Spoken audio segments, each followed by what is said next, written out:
And for our third and final panel of the day, titled Unlocking Potential, Seizing Opportunities with Jordan, please welcome to the stage His Excellency Mr. Ahmad Hanandeh, Minister of Digital Economy and Entrepreneurship, Mr. Nobuhiro Kawatani, Senior Representative from Japan International Cooperation Agency in Jordan, Mr. Zafer Younes, CEO of SVVI, and Mr. Mitsuru IZUMO, Founder and President of Euglena, and of course our moderator, His Excellency Mr. Abdullah Al-Khatib, Member of the Senate House of Jordan.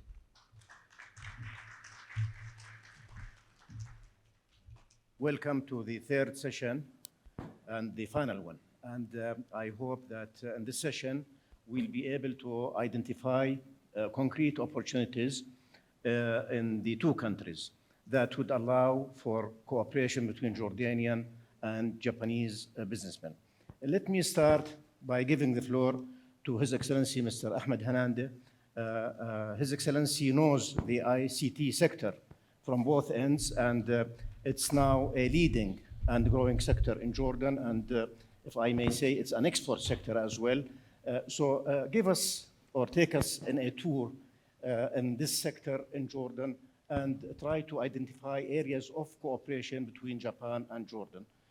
Looking at the whole region, of course. Thank you. Please.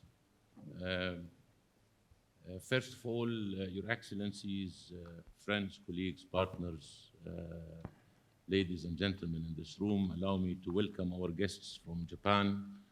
Welcome to Jordan. Thank you very much for making the effort and sparing the time to be with us here in Jordan. And this is for sure comes from the commitment from both countries towards each other. Japan-Jordan relationship is a very old, fruitful, friendly relation. Japan has been a strategic partner to Jordan, and this relation has been always governed and secured by the leadership of both countries. So welcome to Jordan. Thank you for being here. To be honest, I don't want to bore you with things that people said already in this room. Muthanna, Marwan, Her Excellency, Minister of Investment. I would just second everything that they said. And summarize that Jordan is a technology hub in the region, is the right partner for technology in the region. From a location perspective, although we are a small market, although in one of the presentations it was said that the potential for growth in Jordan is not attractive, but I would disagree with this conclusion, because the potential of growth in Jordan is actually huge, because Jordan shares physical borders with 6 Arab countries with an accumulative population that represents 50% of the Arab world. That's only the countries whom we actually share physical borders with. Egypt, Saudi, Palestine, Syria, Iraq. When it comes to GDP, okay, I think we're also more than 50% of the Arab GDP. And the potential of growth from Jordan to the region is huge. So when it comes to technology, Jordan share in the region technology projects, either through resources, human resources, or through Jordanian companies, or through Jordanian IPs. There is no real statistics, but in our estimation, I think we do 30% of the Arab world technology projects, either implementation or IPs or tech startups or anything that has to do with the ICT. From an infrastructure perspective, I think we're the most advanced when it comes to infrastructure. Jordan has almost four full rings of fiber connecting extreme north to extreme south, with the connectivity with all neighboring countries, directly and indirectly with the rest of the countries. And it is a hub for connectivity between East and West. And that's what attracted Google to bring their Blue Raman cable into Aqaba, to take it all the way to the Mediterranean and then to Italy and the rest of the world. And we have an increasing demand today on data centers when it comes to Jordan due to the location as well and the secured infrastructure and connectivity. And that also brought Google to invest in a data center in Aqaba. One of the Jordanian companies is building a data center for Google in Aqaba, which for an active caching data center. And we have a few other projects that are coming basically for data centers. And they come for weather, for energy, for availability of resources, and so on and so forth. So it's the location, it's the infrastructure, it's the talent. We do have the talents. We do have the solid track record when it comes to talents. When it comes to ICT talents, we graduate more than 20,000 tech-enabled talents every year. We serve in the region most of the top brands. Amazon through 2,000 employees, Cisco through 1,500 employees, Bigo Likey through 1,500 employees, Microsoft through 500 employees, and so many other brands which we cannot declare because they're not actually they don't want their names to be declared, but they're served out of Jordan. And that outsourcing and back officing and using Jordan as a gateway to the region, we see an increasing demand. So when it comes to talents, you'll not find talents better than the talents in Jordan. And I confidently say everywhere I go and know, when it comes to technology, everything good starts in the region, started in Jordan. I would bet that the first computer came into the region came to Jordan. The first exit in Jordan. The first incubator in Jordan. The first tech fund in Jordan. The first Arabic search engine in Jordan. 70% of the Arabic content created on the internet is Jordanian. And this is due to the talents available in Jordan and their capabilities when it comes to adopting new technologies. When it comes to investment, environment, regulatory framework, tax framework, I think when it comes to the ICT, it's a heaven for companies in Jordan. Zero sales rate, zero rated sales tax, 5% income tax, zero profit distribution tax, plus so many other incentives, zero import tax, zero export tax, plus so many other incentives that are given through so many different programs related to salary subsidy, energy prices, and so on and so forth. So that also is very attractive. We're looking at the ICT sector in Jordan. It's consistently growing. It's one of the most stable, consistent sectors that recruits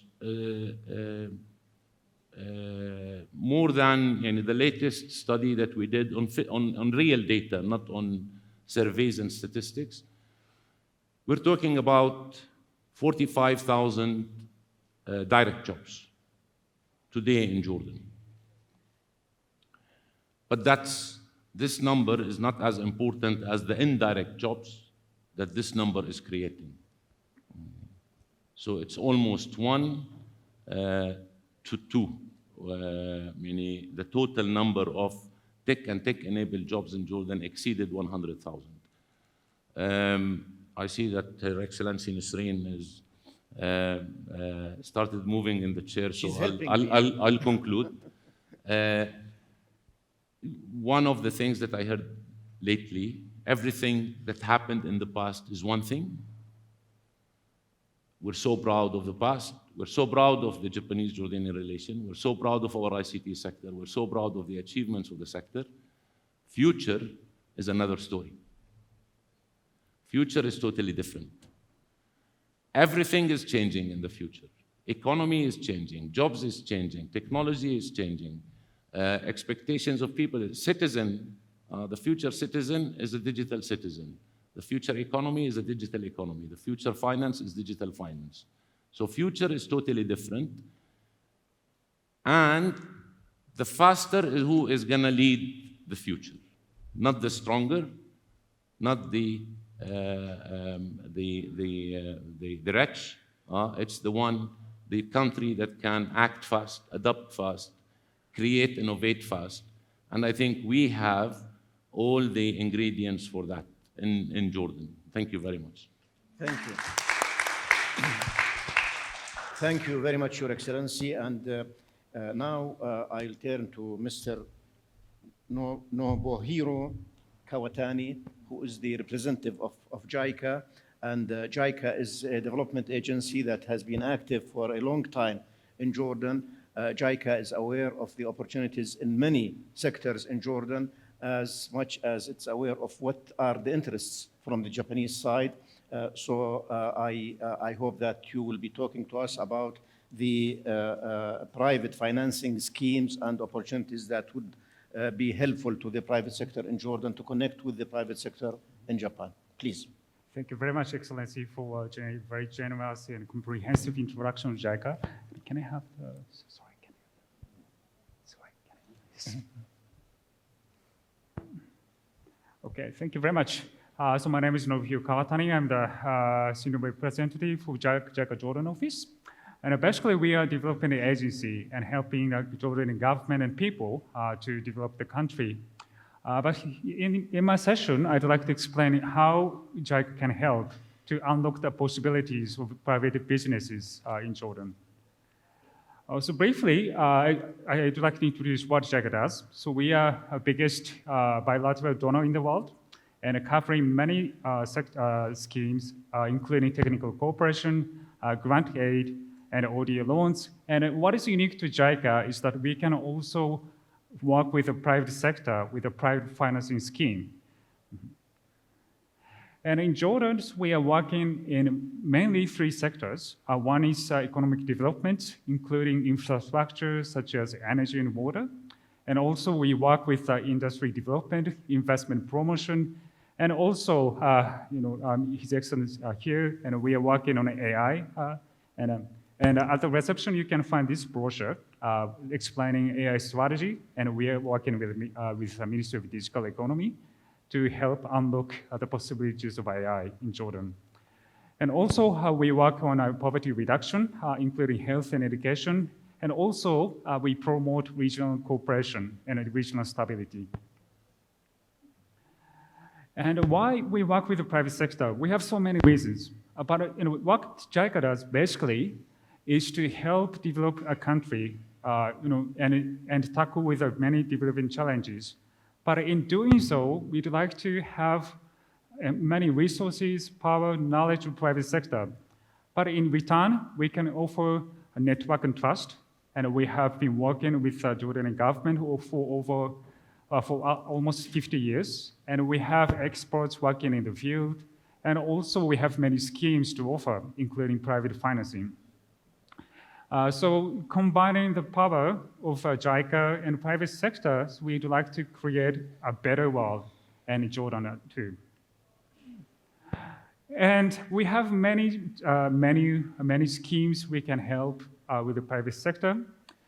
And in the first stage, when the private sector develops in businesses, so we have some service schemes where we can finance a little bit of seed money to identify business opportunities. And Mr. Izumo is here on the last panel.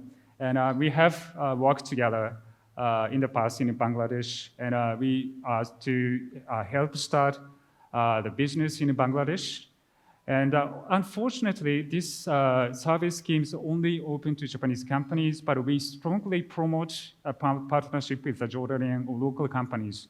So once there's opportunity, so we'd like to promote you to participate in this service scheme.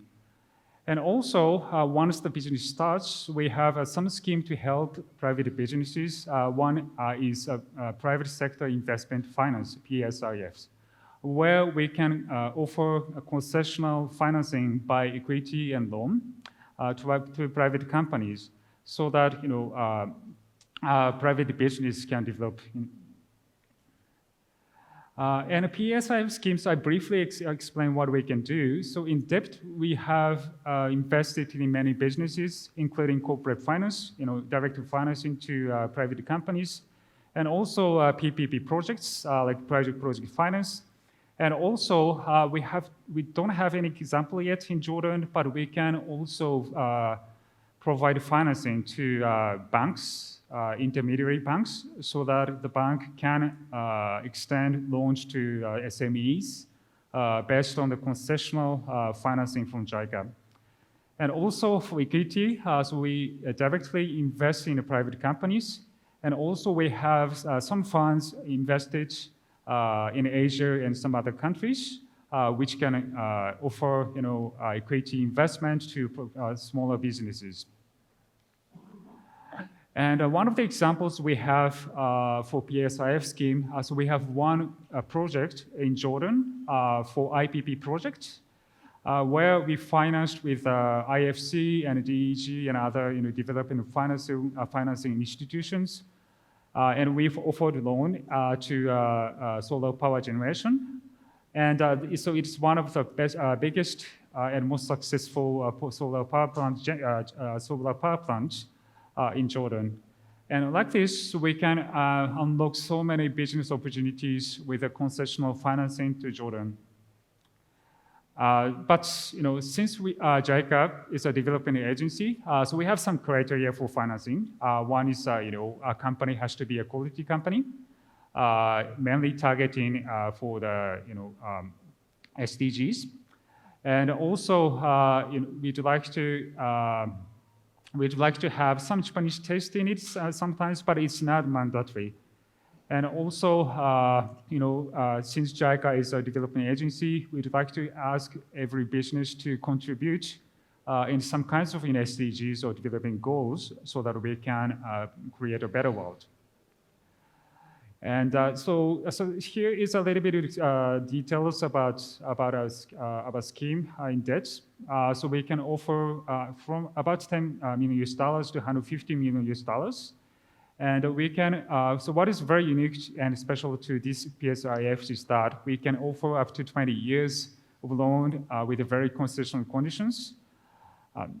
And also in equity, so we can offer from $5 million to $50 million in private businesses.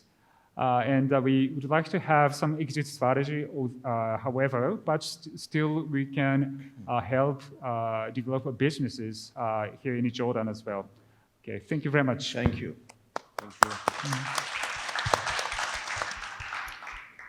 Thank you very much. Now we will hear from Mr. Zafer Younes, who is a Jordanian entrepreneur, businessman, active both in Jordan and in Japan and in other countries. And since you are practicing this cooperation, I think you are in a very good position to give us an idea about the real potential to establish or to strengthen cooperation between Jordan and Japan. Please. Thank you, Your Excellency, and welcome to our Japanese guests. SVVI no Zafadas, Hajime Mashite Dozo Yoroshiku Onegaishimasu. That's about my Japanese. I lived in Japan for a couple of years, and I enjoyed the beautiful culture and your country. So if there's anything I can do for you while you are in Jordan, please let me know. I'll tell you the story of my company and then the relationship with Japan. My company is called Silicon Valley Venture and Innovation. It's a company I started in 2019 with the aim of introducing investment opportunities from the US, from Silicon Valley, to investors around the world. My first client was a Japanese client. It was the Japanese government. That was in 2019. And my second and largest client to date is Mitsubishi Chemicals Group in Tokyo. My team is Jordanian. We have been able to deliver amazing results for our clients over the years using Jordanian talents that are based in Amman, Jordan. I live in Amman, but I spend most of my time on Zoom, remotely working with Japanese counterparts, and then in California, in the United States. So you can imagine my day is split into two halves. I wake up at 6 a.m. in the morning, I do calls with Japan, then I take a little break. Around 6 p.m. in the evening, I start my calls with California because that's when they wake up. The case study I want to share with you today is with Mitsubishi Chemicals. So I'm used to, my work with Mitsubishi Chemicals is mostly on them investing in US companies. But one day the chief technology officer of Mitsubishi asked me to help one of their internal teams based in Tokyo to actually raise money for a Mitsubishi startup from international investors. I had a meeting with that team and I realized that they are still a little bit early to go to international investors and to talk to international investors. They needed to work a little bit more on their product. But the budget wasn't big. They had a small budget and the timeline was very short. They had a really interesting technology, very advanced, the only one of its kind in the world, but the actual product wasn't user ready yet. So I remembered the Crown Prince Foundation in Jordan has a tech shop that gives these services to startups in Jordan. So I connected with them. I told them, can you provide the same service you give to Jordanian startups to this team in Japan and Tokyo? And they said, of course, yeah, we'd love to. And they worked together for about 6 weeks. And honestly, in a record time and record budget, they were able to deliver a working prototype that was shipped the next day from Jordan, from Amman to Norway, for the first testing in a real facility.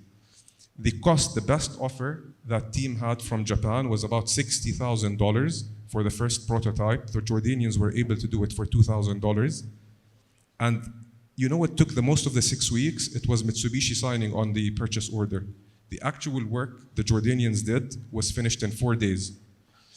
This is something I'm very proud of because this young team of Jordanians were able, to do like this really state-of-the-art technology work and collaboration with their Japanese counterparts. The second part of this story is testing in Norway was pretty difficult because of the GDRP. So whatever data this team was able to generate in Norway, they weren't able to take it back to Japan to do the analysis. They had to continuously either send people or perform it on local servers in Norway. So I had the idea of testing in Jordan. I called one of the leading fitness facilities in Jordan. I told them, would you be interested in testing a first of its kind technology from Japan? As soon as they heard Japan technology, they said, yes, bring it, like we can do it. They started literally the next day, minimal paperwork. These are like, founder-run facilities, so it was like very quick. We, of course, respected all the privacy of the information, so we had anonymized information, but we were able to send this information back to Japan for analysis. Now, the third and the last and most impressive part of the story is now they had the prototype, it was working, they had the data, but they needed to fundraise. And I thought, Jordanian founders are really good at fundraising because as their excellencies, the ministers mentioned before, our market is a small market. We're always looking outside to expand. So I coupled them with a Jordanian founder, entrepreneur, who I think is really good in fundraising. And I told them, listen, maybe you can just guide them, help them talk to investors worldwide. And maybe you can actually also make some income out of it. And now they've been working together for almost 3 months. Last week, they were in Italy. The Japanese team was in Italy meeting with the #1 equipment manufacturer in the world. They are interested in investing in them and partnering with them. They are in talks with the #1 fitness player in the US. They actually went with the Jordanian, BD person to New York, flew together.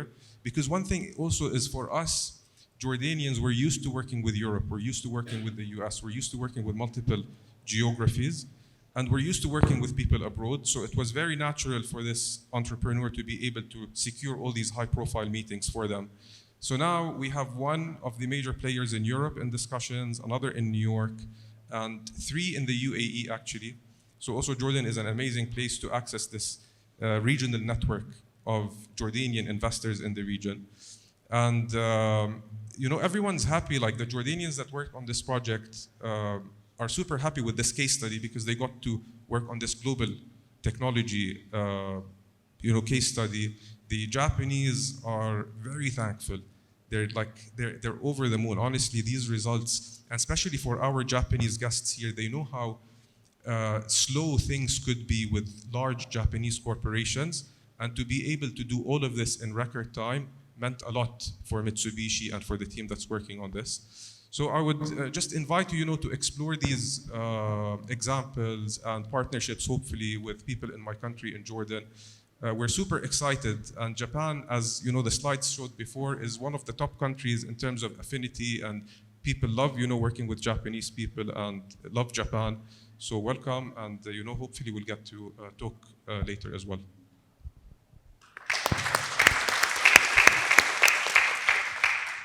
Thank you very much, Mr. Younes. That was very, very useful and encouraging, actually. Our last speaker is Mr. Mitsuru IZUMO. And I didn't have the privilege of talking to him before the session just arrived. And I read that you are the founder and president of Euglena, that is active in many green fields. Most notably for me is the biofuel business. And you are visiting a country where the cost of energy is too high for our industry.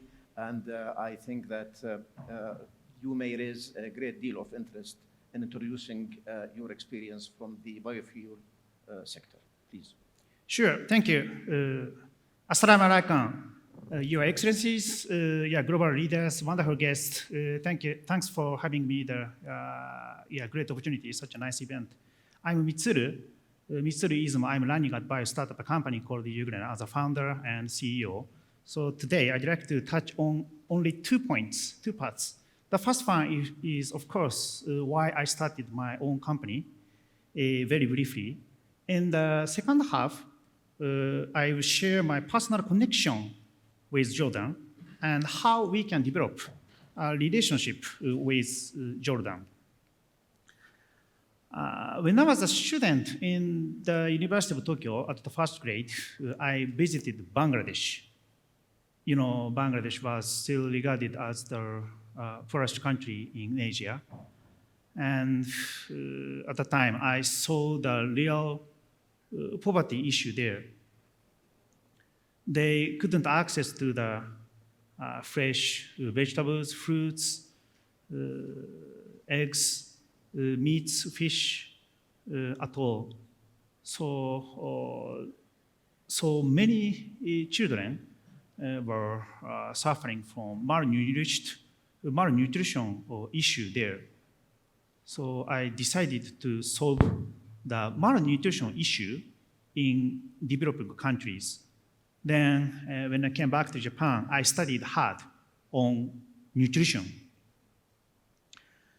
And in the third grade, I came to know what Euglena is. You see, Euglena is green colored. Euglena has chlorophyll. Euglena can do photosynthesis like other plant.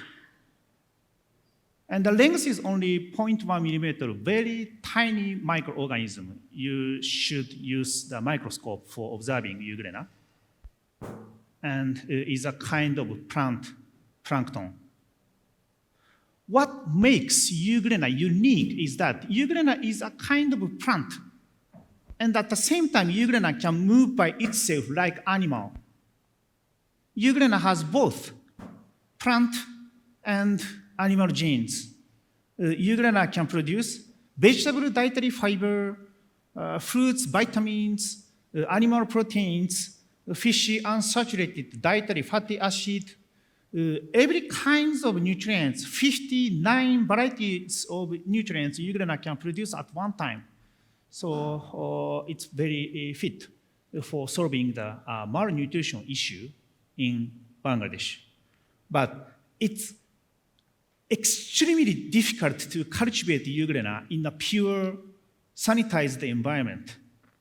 I mean, in nature, Euglena live in the sea, in the pond, in the river, in the water, and in nature, every kind of bacteria, planktons, insects, birds, human beings, they love to eat Euglena.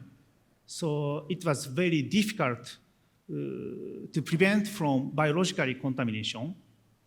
So they had to set up special facility like clean room you can see in the semiconductor factory, but it was very expensive. So I tried to invent a new media preventing from biological contamination. And after 500 attempts, we have succeeded for the mass cultivation of plankton Euglena in 2005, Ishigaki Island, the most southern part of Japan, because we need enough amount of sunlight and carbon dioxide for the mass cultivation of plankton Euglena. And I set up the company in 2005 and provide Euglena supplements, Euglena cookies, Euglena food items, and shampoo, cosmetic items as well. And we also can produce the Euglena-based biojet fuel, sustainable aviation fuel, and diesel fuel as well. We are the first company in the world to become, for succeeding the mass cultivation of Euglena 2005. And we did IPO, initial public offering, on the Tokyo Stock Exchange 2012. And in 2014, we were promoted to the first section of Tokyo Stock Exchange. Our enterprise value exceeded $1 billion, making us a first unicorn company in Japan among university-launched startups. It was the following year that we received the Japan Startup Prime Minister Award from the late Prime Minister Shinzo Abe in 2015. And today, at the very special occasion, I'd like to touch on a personal connection with your country, Jordan, and the late Prime Minister Shinzo Abe. 8 years ago, in January 2015, the Prime Minister Shinzo Abe visited Jordan. I remember it very well because after the meeting, His Majesty King Abdullah II of Jordan, Prime Minister Abe returned to Japan for the Venture Award ceremony. I heard directly from the Prime Minister Abe. He had just returned from Jordan when I received the Prime Minister Award at the Japan Venture Award. The late Prime Minister Abe loved Jordan. In the waiting room at the award ceremony, he was talking about how important Jordan is to Japan. Prime Minister Abe was also a great supporter of venture businesses, Japanese young entrepreneurs. He loved Japanese young entrepreneurs and Jordan, truly. His Majesty King Abdullah II of Jordan came to the state funeral of Prime Minister Abe, and I felt very honored to meet with His Royal Highness Crown Prince Hussein several months ago in Tokyo. At that moment, I decided that visiting Jordan someday to help not only Bangladesh people, Bangladesh children, but Syrian and Palestinian people in difficult situations, and eventually want to report to Prime Minister Abe in heaven that your beloved startup, Euglena, has done our best in your beloved Jordan. I'm very grateful to have received an invitation from His Royal Highness Crown Prince Hussein to come and share this story with you all today. That's why I'm here. Thanks for listening my personal connection to Jordan. Getting back to my sustainable journey, my factory in Ishigaki Island, the most southern part of Japan, has 100% certified with halal protocol. So our product has been provided to the Islam countries. We launched a joint venture project with Grameen in Bangladesh to realize my dream of solving malnutrition issue in Bangladesh that I decided when I participated in the Grameen's internship program. We deliver 10,000 Euglena fortified school lunch every day to children and Mungbees in Rohingya refugees camp. Euglena school lunches have cured malnutrition in children. This project was highly evaluated by the Japanese government and received the Japan SDGs Grand Prize Prime Minister Award in 2021. When I met His Royal Highness Crown Prince Sein, I just remembered his speech at the United Nations General Assembly. In his speech 6 years ago, he said, Jordan is one of the largest hosts of refugees in the world. The direct cost of Syria crisis consumes more than a quarter of your country's budget. I was surprised and moved by the Crown Prince's determination not to back down. I'm finally here, Jordan, very first time, to learn a lot. How can we develop the precious relationship between Jordan and Japan? What can Japanese startup contribute to realize sustainable society? I'm hoping that today's conference could become a good catalyst to start open innovation with Jordan and create a sustainable society. I'd like to conclude my speech by expressing my heartfelt thanks to your ambassador to Japan, Her Excellency Lina Annab, who has worked for giving me such a valuable opportunity. Thank you very much for your listening. Thank you, Mr. Izumo. And unlike the two previous sessions, I'll open the floor for questions, and we'll benefit from what we heard today to allow the audience to address questions, remarks to the four speakers. Please make your remark or question direct and identify to whom it's addressed. Please.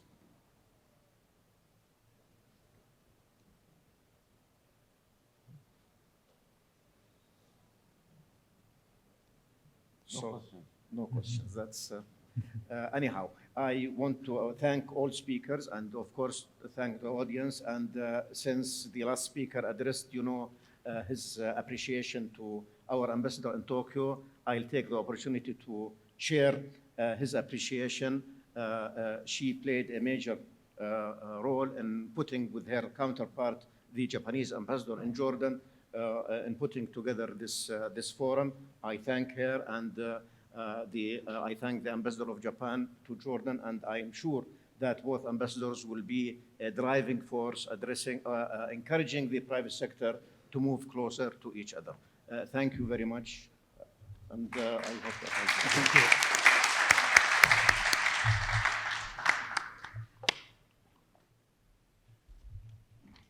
Thank you for that wonderful panel, and thank you to all our panelists for sharing with us their input and their experiences.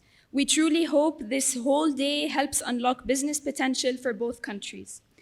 As our day comes to an end, please welcome to the stage Mr. Mitsuhito Sendai, Executive Vice President of the Japan External Trade Organization, for his closing remarks.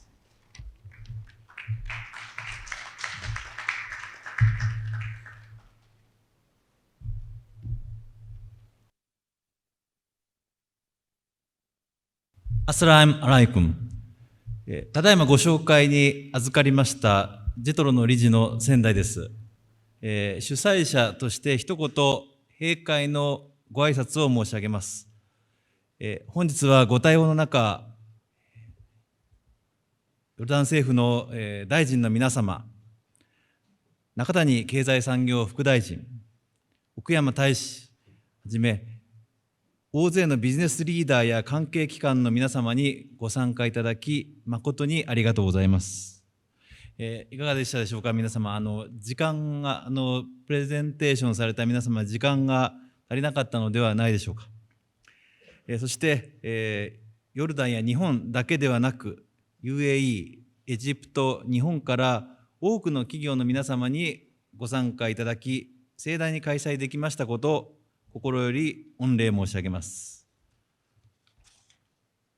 今回のフォーラムの実現には、アブドラ2世国王陛下と岸田総理、西村経済産業大臣の会談をはじめとした両国間の活発な交流が背景にあります。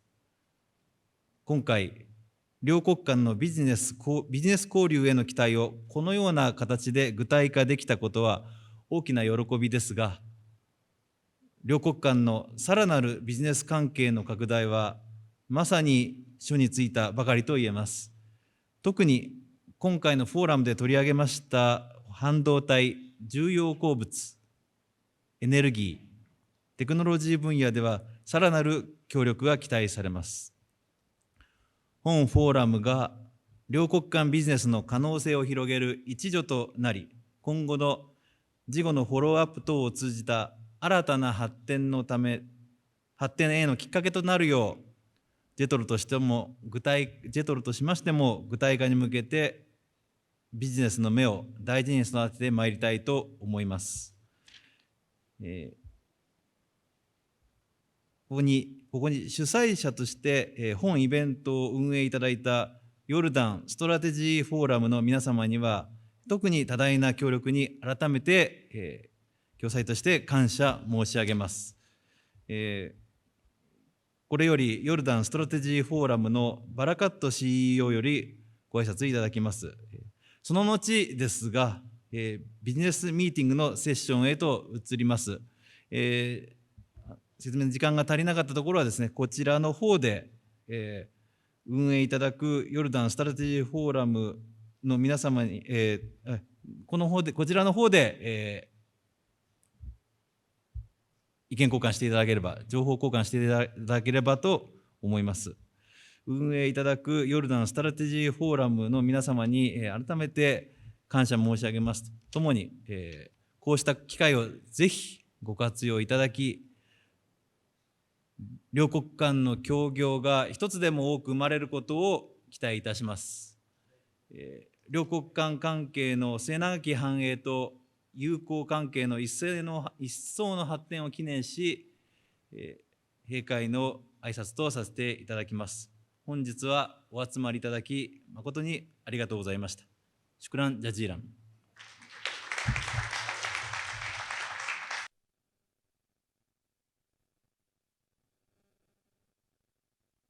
Thank you, Mr. Sendai, for your remarks, and thank you for being here. And thank you to the JETRO team for participating with us and partnering with us to make this event a reality.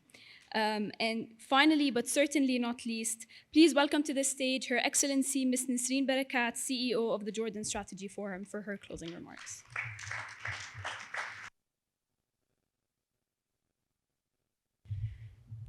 Your Excellencies, honorable guests, ladies and gentlemen, good afternoon.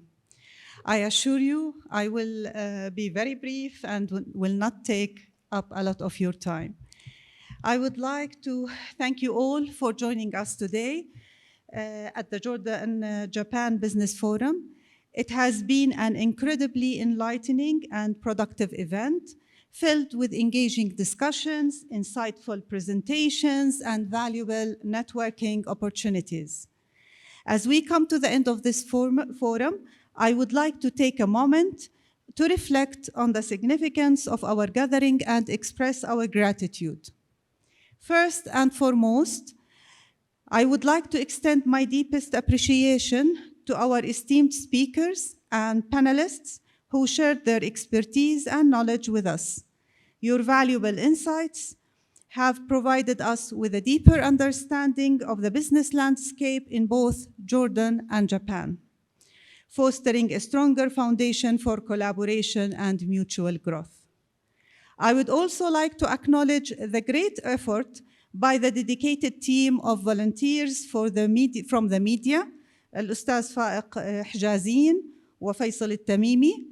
Additionally, Mrs. Huda Falaha, and her team, Director of the Sogoto Ekibana, Amman Central Branch, along with Ms. Shifa Zghul, Director of the Jordan-Japan Friendship, who contributed their talent in crafting beautiful flower arrangements today at your tables. Such amazing collective effort demonstrates how we Jordanians stand to support each other. الفزعة الأردنية. And once again, the success of the Jordan-Japan Business Forum would not have been really possible without the generous support of our esteemed sponsors, Shams Ma'an, Central Auto Markaziyya, Jordan Kuwait Bank, ProGaz, Zara Holdings, and Ayla Oasis Development. And of course, a big gratitude and thanks to the exceptional event management company, BC Graphics, who did an amazing job and spared no effort actually to make it happen to the best. My final word of appreciation would go to the Jordan Strategy Forum exceptional team, whose dedication to the perfection has been unwavering throughout the entire planning and execution process. They have gone above and beyond to ensure every aspect of this forum was carefully designed and executed flawlessly. I cannot thank you enough. I consider myself incredibly fortunate to be part of such a team. Finally, I would like to reiterate that this forum should not be a one-time event, as our chairman mentioned earlier. It was tailored with great attention to economic opportunities in both countries. The promising prospects that emerge from these identified opportunities will require follow-up, ongoing engagement, and support from the governments of both countries to transform them into tangible realities. We are looking forward to Jordan's participation in the Osaka World Expo in 2025. As we proceed with our day, the business-to-business meetings for registered companies will begin promptly at 3 p.m. However, before we proceed, I kindly invite you all to join us for a lunch that will be served at the Olia restaurant located on this floor. Take this opportunity to savor the culinary delights and engage in informal networking before the scheduled meetings commence. Once again, I extend my sincere gratitude to each and every one of you for being with us today. Thank you so much. Arigato gozaimasu.